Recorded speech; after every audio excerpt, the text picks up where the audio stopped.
Scovia Akot, Senior Climate Change Officer on Minisiture y'Amaizi n'Obuhangwa bw'ensi, ajwekire Permanent Secretary kandi nagira ngu abantu nibateekwa kutwara ehururu egi nk'enteekateeka erikuza kubahwera kandi yashaba abatuura okukorera hamwe okureeba ngu bahindura embeera y'ensi eriyo neehinduka.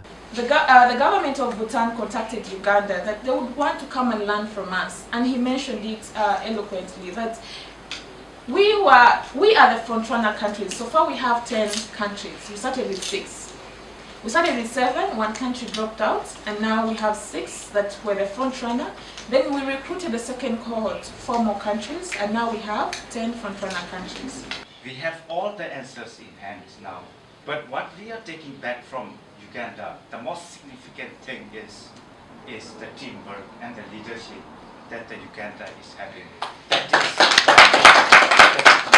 Abebembezi ba district ya KIBAALE eyatori n'omuhururu egi basimire gavumenti ahabwo kubatorana no kubahwera okurinda eby'obuhangwa. I thank His Excellency the President of this country, Yoweri Kaguta Museveni. He has been very strict on the issue of environment, and we are buying the idea and we are trying to implement it on ground. And I want to assure you that KIBAALE district will always be a learning district for not only Life AR but also for other government programs. Bo abatendekirwe aha byaro abarukumanya nka Parish Climate Change Committee nibagira ngu batungire obuhangu okurinda no kushomesa abatahi babo okubashobere kurinda eby'obuhangwa. Bakatwegesa kyetulina kuba netukubiriza abantu kulinda obutonde nokugaruraho ebyasisikaire.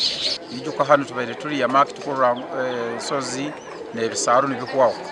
Ati Life AR n'ubwizire omulimo gwayo omukuru kuli kurora ngu turwanisize ebisaro tu protectingire.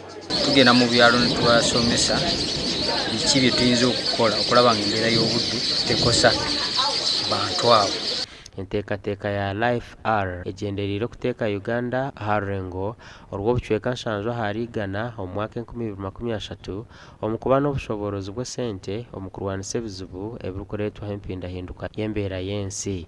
Gashakwa Thomas tumwebaze.